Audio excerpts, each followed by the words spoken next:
If you do not want to have bad dreams, maybe you shouldn't go to sleep. And if you don't go to sleep, you will eventually, by means of insomnia, face your demons wide awake.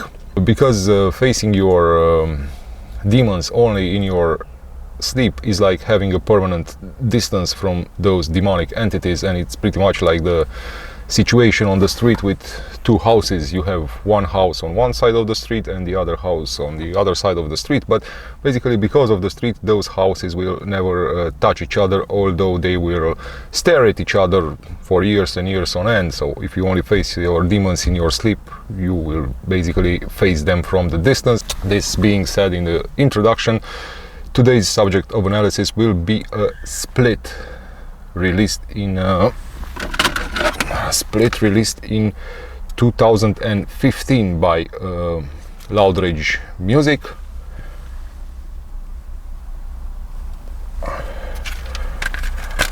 A split between Akral Necrosis from Bucharest and Marchosias, let's say, from Cluj-Napoca.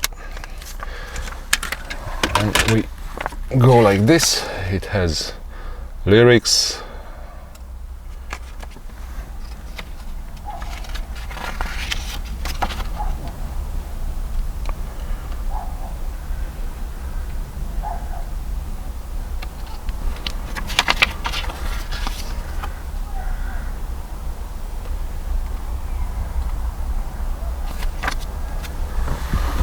and again the back cover of the split. Good. So I could say that it is not the demon world in itself that matters in art, but the experience of the demonic world. Not the world in its indifferent representations, but the lived demonic world. And the lived demonic world is the only way to reach that sort of natural charge. We call it in Romanian încărcătură naturală. And when you reach this kind of a natural charge by means of a direct experience with the demonic world, then you gain expression and expressivity. And expression and expressivity is the very opposite of representation, because representation remains something sterile, while expression and expressivity comes from the lived experience and has to do with the natural charge of a person, or is the natural mark of the demonic. In 1165, I think, Muslim mystic and metaphysician called Ibn Arabi, who was born in nowadays Murcia or Murcia from Spain. Ibn Arabi, a historical personality called by many as the greatest sheikh of all times, claimed in his work called The Necklace, or the greatest, the Necklace, or the Book of Wisdom, that the knowledge of the mystical states of mind can be acquired exclusively or in exclusivity through experience, and that human reason cannot define the mystical states of mind, and that human reason cannot define the mystical states of mind, and the human reason cannot access the mystical states of mind in a deductive manner. And also Ibn Arabi said that esotericism is a way of spiritual knowledge which, because of its sublimity or because of its subliminal character, must be kept hidden from most of the people, because it has a huge depth that is difficult to reach, and there are also great dangers in descending into such depths. And the split that we are talking about today between Akral Necrosis and Marchosias has a particular importance to it, because it is not only the building block or the milestone of the Romanian modern black metal, of the Romanian experimental black metal, modern black and thrash metal as represented by Akral Necrosis, or modern Romanian experimental black metal as represented by Marchosias. But it has a particular importance to it, because this particular split is a small lexicon into demonology, showing that in a world full of post-metal, post-black metal, and other such musical developments, I wouldn't call post-metal or post-black metal musical styles. They are more like some musical developments that are full of distortions, asymmetrical constructions, and reversals of meaning. And sometimes post-metal and post-black metal are also full of false seeds. In such a world of atypical developments such as post-black, post-rock, the old black metal cannot be defeated and can be modernized and brought back to power by means of medieval demonological books, manuscripts and texts. And if we look at the songs a little bit, they talk about the separator in the case of Akral Necrosis, about Marchosias in the case of Marchosias, or about Irkala again in the case of Marchosias, which are very, very strong demonic deities. Deities that basically fear nothing and nobody. They don't fear God or Satan, and they don't fear angels and demons and gargoyles or gargui or manticores or other things like this. So these are extremely strong, independent demonic deities that usually do not interfere with people except in very exceptional situations. They accept to interfere into the lives of normal people. So not the kind of skeletons, hellhounds and other things, but extremely, extremely old, archaic and matrix-like demonic deities. And if we start, for instance, with Marchosias, who gives the name to the second band of this split, Marchosias is an empowering demon and is a great and powerful marquis of hell, which was first mentioned and described in Ars Goetia, which is the first book, the first chapter or the first section of the book entitled The Lesser Key of Solomon, written in the 17th century, or Clavicula Solomonis. In Romanian it was translated as Cheia lui Solomon, or the Key of Solomon. And again, in this first section or chapter of Clavicula Solomonis, the first section called Ars Goetia, Marchosias basically receives the first cultural description. And all the book called the Key of Solomon contains methods for summoning 72 demonic deities, and Marchosias is described on Clavicula Solomonis as some sort of a demonic presence that does not allow the mortals to know his history. Marchosias is strictly bound to the area of revenge or of vengeance when it is summoned, and when the demon called Marchosias accepts the act of summoning, it violently mutilates the enemies. And as I said, Marchosias is a demonic deity that is basically not afraid of anything, and it is said in Clavicula Solomonis that it is the only demonic deities that makes the manticores be afraid. So there is no other known demonic deity that can scare off the manticores. And Marchosias, it is said to hold grudges that last for a man's entire life when he is forced to do something that he does not want to do. And the most interesting thing about Marchosias is that this kind of a demonic deity never ever behaves as a mentor, and usually does not accept any kind of offerings or tributes. So it pretty much prefers to be left alone, and does not fall into the normal logic of human god type of sacrifice. And Marchosias basically will never ever help the weak-hearted people or the weak people. It intervenes only in severe traumas or in severe injustices done to kids or to adolescents that fell victims or fell prey to exceptional circumstances that went beyond their control or beyond their capacity to limit their personal disasters. Marchosias will never interfere into petty acts of revenge, such as jealousy between lovers and so on and so forth. As I said, it goes into the human existence only in exceptional cases where exceptional things are happening, and it behaves like an empowering demon.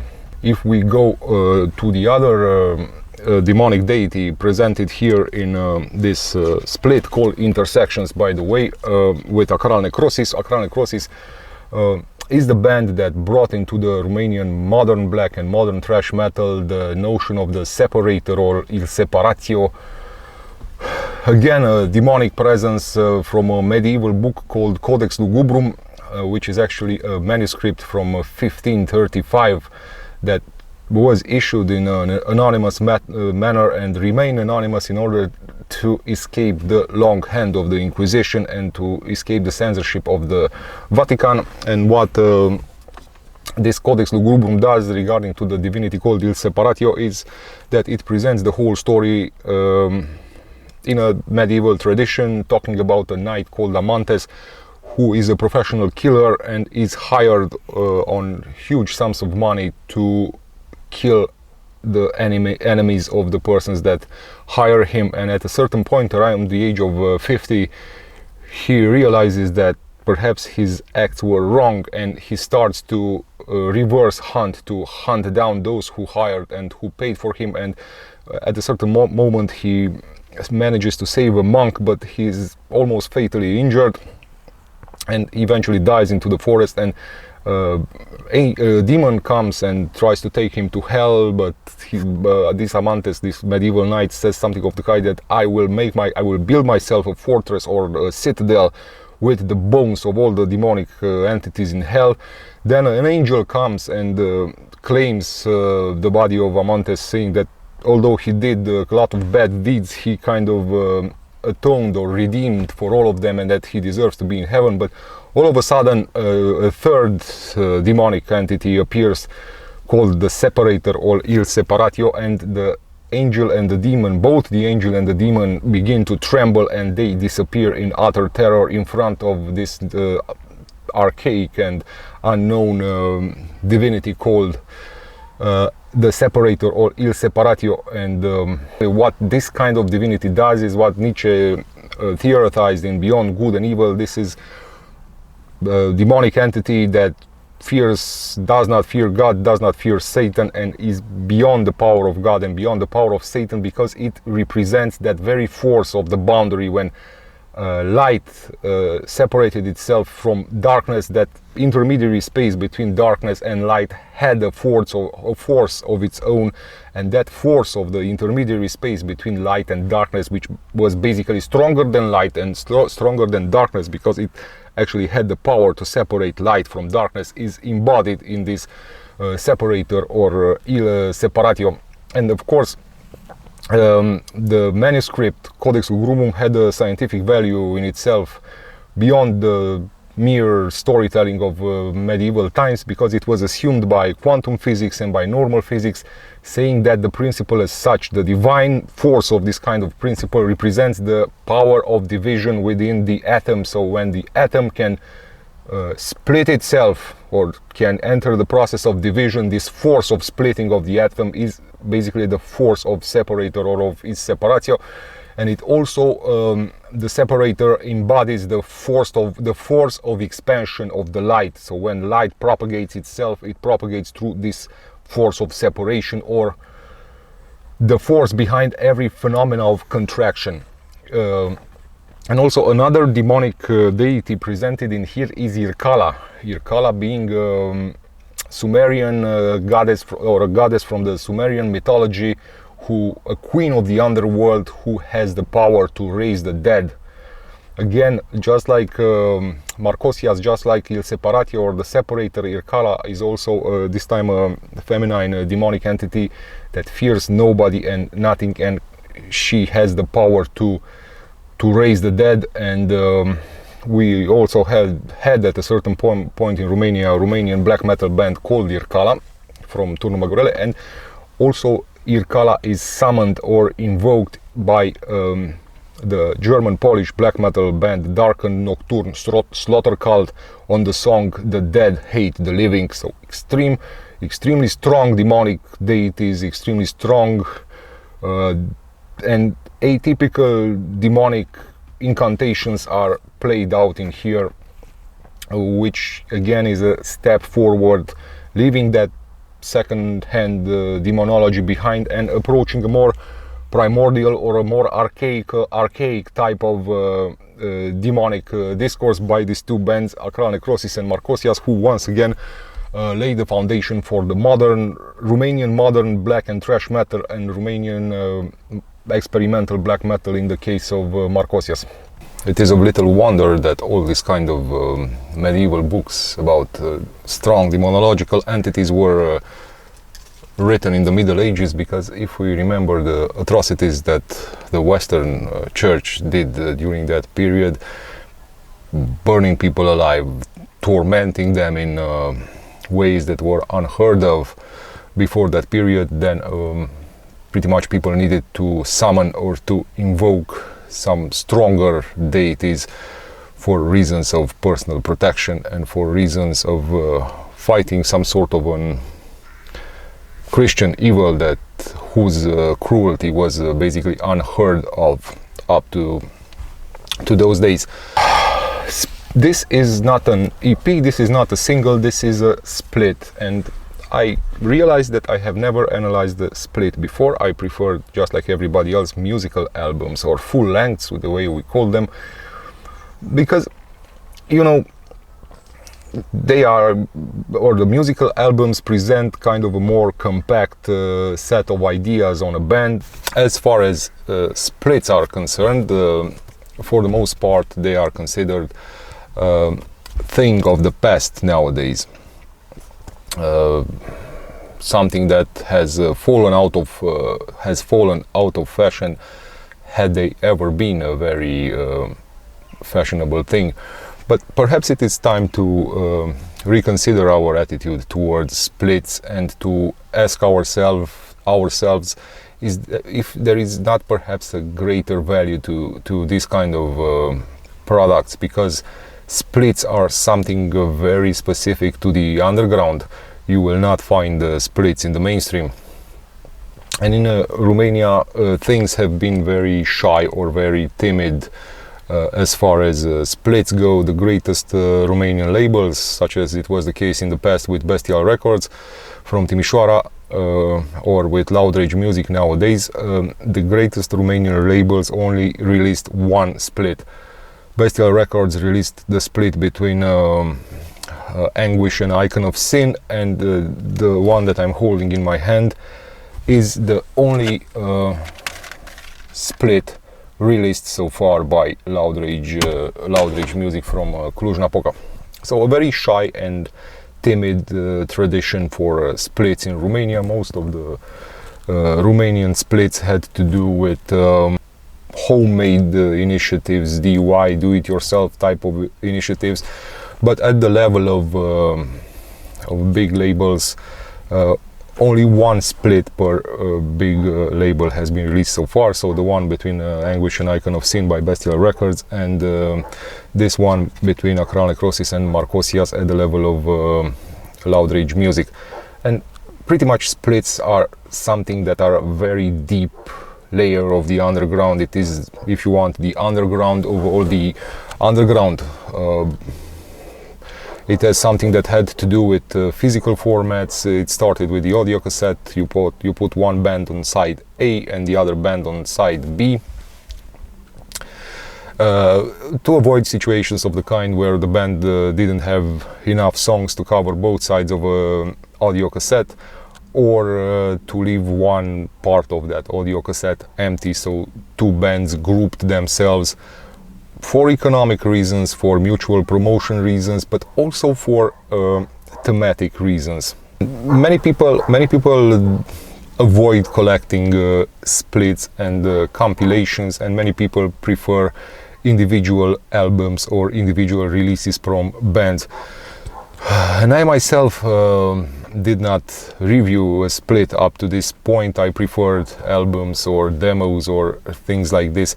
But something interesting that basically drew my attention again towards this kind of products happened last year on 2022 on the 13th of May, if I remember correctly, where a split called Awakening of Storms, I think, was released by Graveland and Commander Agares. Graveland, the Polish black metal legend, and Commander Agares, a band from Finland, and I wonder how many people here in Eastern Europe or in Romania or in Hungary have ever heard about Commander Agares. Probably nobody, or very few of the black metal listeners have ever heard about this band. And you may ask yourself why such a legendary black metal, Polish black metal band such as Graveland, after 20 albums, 20 full lengths or studio albums, and after years and years of black metal, they have been around since 1993, I think, all of a sudden decide in 2022 to release a split with Commander Agares, with basically an unknown band. Probably because Graveland is a real underground kind of band, unlike Behemoth, because I do not see Behemoth releasing a split, but Behemoth is mainstream, and Graveland is pure fucking underground level, and the guys in the underground seem to have a very different opinion from the guys in the mainstream. In the mainstream, as I said, you will not find splits. In the mainstream, such as is the case with Behemoth, you will find compilations, best-ofs, live albums, boxed sets, DVDs, Blu-rays, and kind of things like this. But splits, I don't think there are too many mainstream bands that are willing to release splits. And pretty much Graveland released a lot of splits across their careers. The one before Awakening of the Storms was the one released in 2016 with Nocturnal Mortum from Ukraine, called The Spirit Never Dies, but I regarded that as something normal because Graveland and Nocturnal Mortum, let's say, they are kind of similar bands more or less as far as media exposure is concerned. But this one with Commander Agares really drew my attention, and as I said, made me reconsider the whole notion of splits, because when the forefathers, the parents, let's call them like this, of the underground decide to do such a thing, then you as a listener are forced to ask yourself, maybe there is more to this kind of materials, to splits, than meets the eye. Maybe this trendsetters, because Graveland and other bands from the 90s, even Behemoth at a certain point in Poland, were trendsetters in inverted commas, and if they continue with this kind of a format, then perhaps we should pay a closer attention to splits and see that they are not just promotional instruments for two bands to join forces. Maybe there is more to splits than just this economic value that people think today, that it's just about an economic value. And I remember having had a conversation with a friend who told me, look, Graveland, the greatest black metal legend, Graveland decided to release a split with an unknown band, and first I thought, that friend said that first I thought that it's about some idiotic newcomers who by mistake took the name of a Polish black metal legend, but on a closer look I realized that it's actually Graveland that released that kind of a split. And I told my that friend of mine,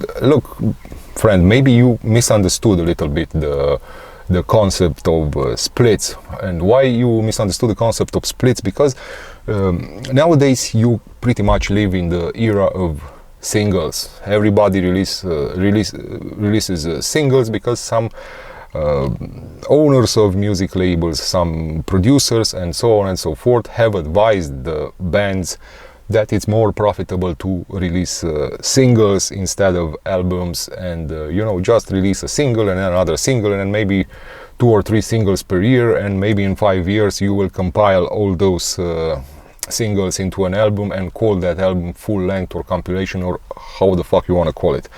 Now, is this the right way to do it? I understand the arguments of those label owners, because they have studied the market and reached the conclusion that when, let's say, Metallica releases an album, there is 1 great song, maybe 2 great songs, but the rest are just feelings. And what the fan does, it buys the Metallica album, listens to the song that stands out on the album, says it's very good, puts it in the library, and then goes back to Ride the Lightning. And this is pretty much the kind of thing that happens, and this is the kind of phenomenon that push the labels into encouraging bands to release singles instead of albums, and to release singles instead of splits, and so on and so forth. But What Graveland did with that split in 2022 with Commander Agares was basically to draw attention for all of us that there is more to splits, there is more than meets the eyes to this kind of materials, and not just to draw attention that there is more to splits than meets the eye, but to signal once again the fact that splits are a symbol of the underground, are a symbol of the deepest layers of the underground, and that they are actually a complex form of expression that you can only find in underground, and that singles or splits have really not so much to do with money or mutual self-promotion, mutual promotion on the side of the bands. The real historical reason for which splits and singles appeared on the market was something that had to do with a theme, with thematic issues, and not with economic issues. So this is basically the lesson that Graveland from Poland tries so hard to teach us. Okay, so splits are about theme, about concept, as I said, about this kind of demonic mutual mirrorings, the way Akral Necrosis and Marchosias are doing in here, and not about economic reasons or God knows what kind of promotional or advertising reasons. What do I mean by the fact that splits and EPs are content related? This is a very important thing. Bands at a certain point, I mean from a historical point of view, I'm saying why singles, splits and EPs appeared on the market. They appeared on the market because at a certain point a band feels the need to explore a specific area, which is very or highly desirable to happen at a certain point, to feel the need to explore a specific area that is outside of the normal range of your album's specific theme, let's say, or to experiment in some way, things that they cannot do on the normal album, and that's why for thematic reason they start to join forces with another band and together to explore a specific theme. They release a single for the same purpose, to explore a specific theme outside the normal range of the normal albums, or they release an EP again for the sake of trying new things and of testing the market, not in an economic sense, but in as far as the artistic taste is concerned, and how the market would react to some new kind of experiments. Let's say, I don't know, you are a traditional rock music band and you might want to explore with your sound in a synth keyboard or folklore, traditional folklore music, and then you do it on a split with another band, and you are capable to offer the audience something unusual, something that they cannot find on the normal releases of your band. And what Akral Necrosis and Marchosias did on this split was to join forces and explore together some demonic themes, strong, archaic, and matrix-like demonic themes that have nothing to do with folklore, because normally the Romanian bands explore demonic things starting from the Romanian folklore, such as is the case with was the case with Marțolea or Negură Bunget.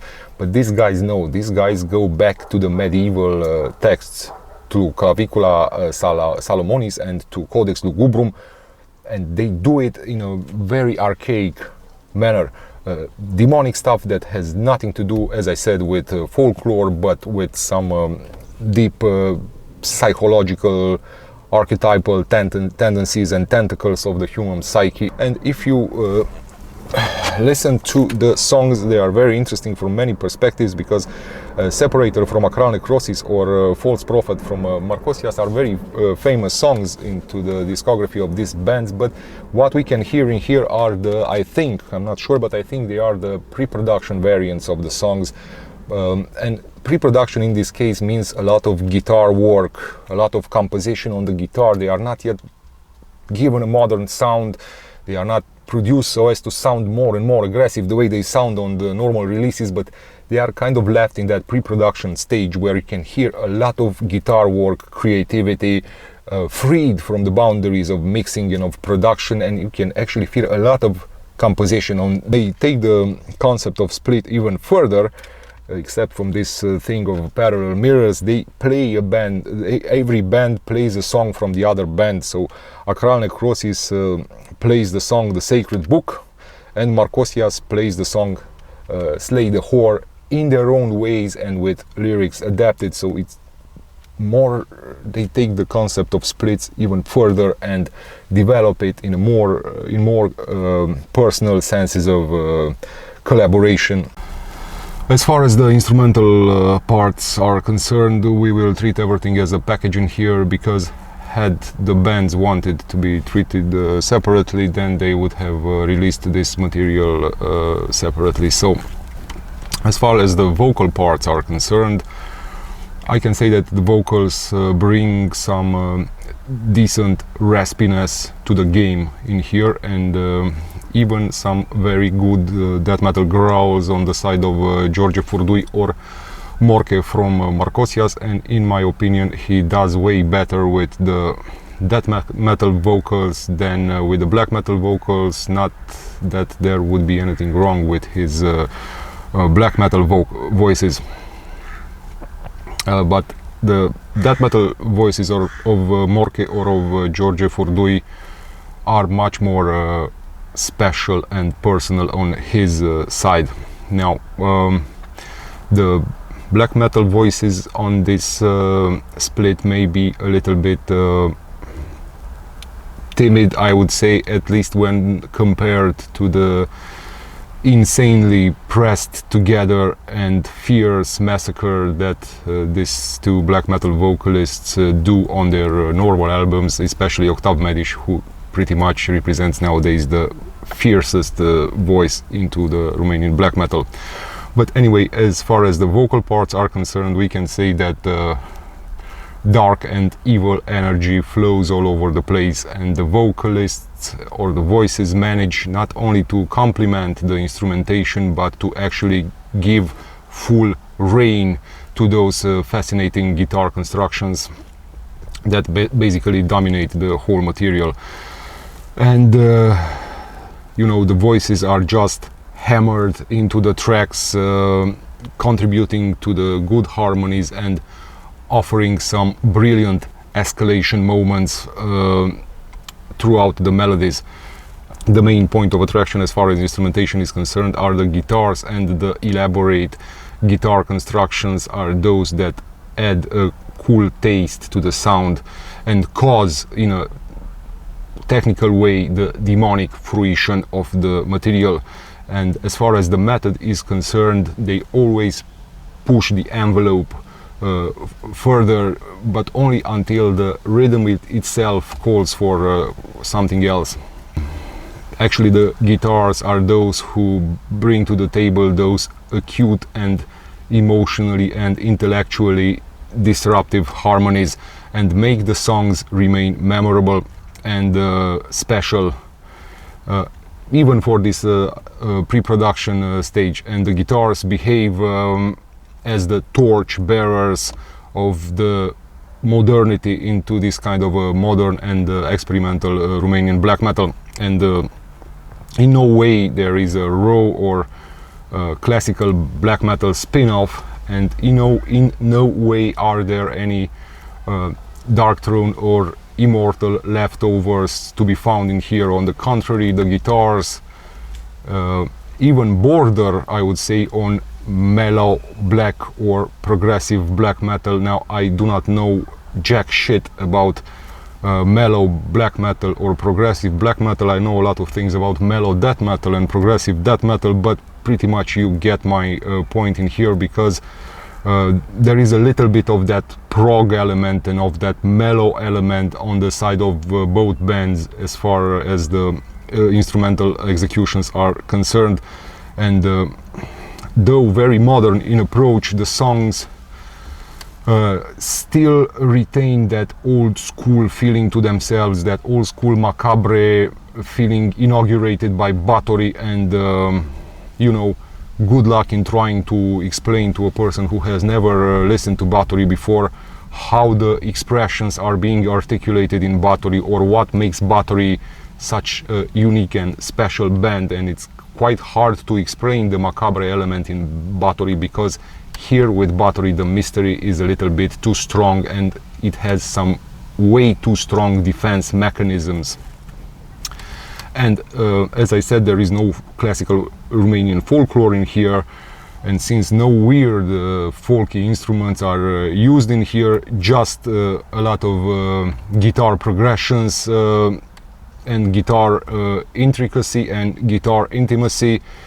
In this context, as I said, without any kind of weird folky elements and with a lot of guitar progression, intricacy and intimacy in this context, the drums and the bass are at liberty to use their real force and to switch the whole music up into a modernly melodic concoction of old school black metal. And the drums and the bass, they do this kind of things by means of uplifting breakthroughs and bridges, and the bass and the drums basically manage to keep everything abrasive and upfront inside the very progressive and patternless music, where the magic element is to be found in the sense that you cannot tell what kind of instrumental subtlety was used in execution in order to obtain the necessary sound effects. So in my opinion, not knowing what kind of guitar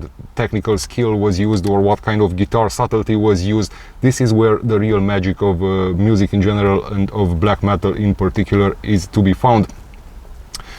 Now I kind of know that this review came a little bit late to the party when compared to the release date of material, which was in 2015, but you know, better late than never. And I think that this kind of splits totally deserve more attention, but sometimes this kind of things go out of hand. And this kind of music is done not despite but in addition to their normal albums. And interesting enough, for a band from Eastern Europe, they use demonology from the western part of the church, because here on the Orthodox, on the eastern side of the church, perhaps the demonology is more pagan and more easy to approach, more bound to the ancestral and pagan roots. But to actually try to modernize the black metal by using Western Catholic demonology is definitely a step forward into the modernization of the black metal sound in Romania. Now, as far as I know, I might have bought the last copy of this material from Loud Rage Music, but you can always ask the leaders of these two bands, Marchosias and Akral Necrosis. For Marchosias, please go to Romeo Choki, and of course for Akral Necrosis, talk to Octav Medis. Perhaps they still have a copy of these materials. Take care and do have a beautiful autumn. Thank you so much.